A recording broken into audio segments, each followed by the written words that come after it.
এমনকি মোবাইল স্ক্রিনে আমার জেলার আজকে 4 ইফতারের সময়সূচি দেখতে পাচ্ছেন।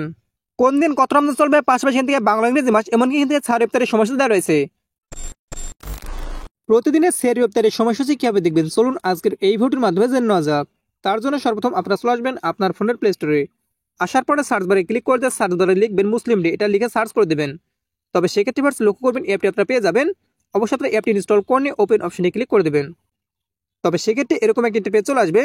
তো এখান থেকে জেলা নির্বাচন করুন অপশনে ক্লিক করে দেবেন। তারপর এখান থেকে অবশ্যই আপনার জেলাটি আপনি সিলেক্ট করে দেবেন। অথবা এখান থেকে লক্ষ্য করুন জিপিএস লোকেশন ভিত্তিক অপেক্ষাকৃত নির্ভুল, এটা আপনারা সিলেক্ট করতে পারেন। তারপর এখান থেকে পারমিশন চাইবে, আপনারা পারমিশনটি অ্যালাউ করে দেবেন। এক্ষেত্রে আপনার যে লোকেশনটি সেটা কিন্তু অটোমেটিক আপনার ফোনে নিয়ে নিবে। এমনকি এখান থেকে সেভ অপশনে ক্লিক করে দেবেন। দেখতে পাচ্ছেন আপনার লোকেশন সেভ করা হয়েছে, অর্থাৎ আমার লোকেশনটি সেভ করে নিয়েছে। তাছাড়া এখান থেকে দেখতে পাচ্ছেন কোন মাযহাব অনুযায়ী সালাতের সময় দেখতে চান। তো যেহেতু বাংলাদেশের বেশিরভাগ মানুষ মূলত হানাফি, সেহেতু আপনি কিন্তু হানাফি সিলেক্ট করতে পারেন। অথবা আপনি অন্য হয়ে থাকলে দ্বিতীয়টা সিলেক্ট করতে পারেন। আমার প্রথমটা, সেহেতু আমি এখান থেকে প্রথমটা সিলেক্ট হওয়া রয়েছে, জাস্ট আমি এখান থেকে সেভ অপশনে ক্লিক করে দিচ্ছি।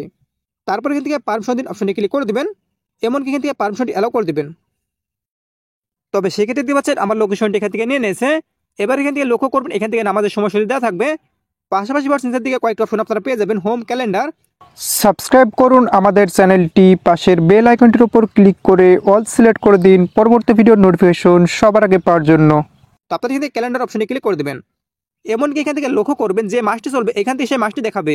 সেই মাসের পাশাপাশি এখান থেকে তারিখের, এমনকি এখান থেকে নামাজের সময়সূচিগুলো, সালাতের নিষিদ্ধ সময় এখান থেকে দেওয়া রয়েছে। পাশাপাশি এখান থেকে লক্ষ্য করুন সারির শেষ সময়, এমনকি ইফতার শুরু করার সময় এখান থেকে দেওয়া রয়েছে। এখান থেকে আপনারা মাস অপশনে ক্লিক করে দিয়ে আপনার জেলার রমজান মাস সারা মাসের সেহরি ইফতারের সময়সূচি, পাশাপাশি নামাজের সময়সূচি দেখতে পারবেন। ধরুন আমি এখান থেকে মার্চ মাসে সিলেক্ট করে দিচ্ছি। এমন কিন্তু লক্ষ্য করুন রমজান মাসে কিন্তু এখান থেকে সেহরি ইফতারের সময়সূচি চলে এসেছে। কোন দিন কত রমজান চলবে, পাশাপাশি এখান থেকে বাংলা ইংরেজি মাস এমনকি এখান থেকে সেহরি ইফতারের সময়সূচি দেওয়া রয়েছে। পাশাপাশি এই সাইডের দিকে খুব সহজে আপনারা নামাজের সময়সূচি পেয়ে যাবেন। তো আশা করি আপনারা বুঝতে পেরেছেন। এছাড়া এখান থেকে কোরআন অপশনে ক্লিক করতে পারেন। তবে সেক্ষেত্রে আপনারা এখান থেকে কোরআনের সূরাগুলো ডাউনলোড করতে পারেন। ডাউনলোড করার মাধ্যমে যে কোনো সময় প্লে করে শুনতে পারবেন। এমনকি অপশনে ক্লিক করতে আপনারা বিভিন্ন রকমের দশমও এখান থেকে পড়তে পারেন। এছাড়া যদি চান প্রতিদিনের সেহরি ইফতারের সময়সূচি মোবাইল স্ক্রিনে সেট করবেন, তবে সেক্ষেত্রে সেট করতে পারেন। এর জন্য মোবাইল স্ক্রিনের উপর ট্যাপ করে ধরে রাখবেন। তারপর এখান থেকে লক্ষ্য করবেন কয়েকটি অপশনের মধ্যে উইজেট নামে যে অপশনটি, সেখানে ক্লিক করে দেবেন। তারপর একটু নিচের দিকে স্লাইড করে চলে আসবেন। এমনকি এখান থেকে লক্ষ্য করুন এম অক্ষরের মধ্যে মুসলিম ডে, এটা আপনারা চেপে ধরে, আমি এখান থেকে চেপে ধরছি, তারপর এখান থেকে স্ক্রিনের উপর ছেড়ে দেবেন। এমনকি মোবাইল স্ক্রিনে দেখতে পাচ্ছেন আজকে 4 ইফতারের সময়সূচি।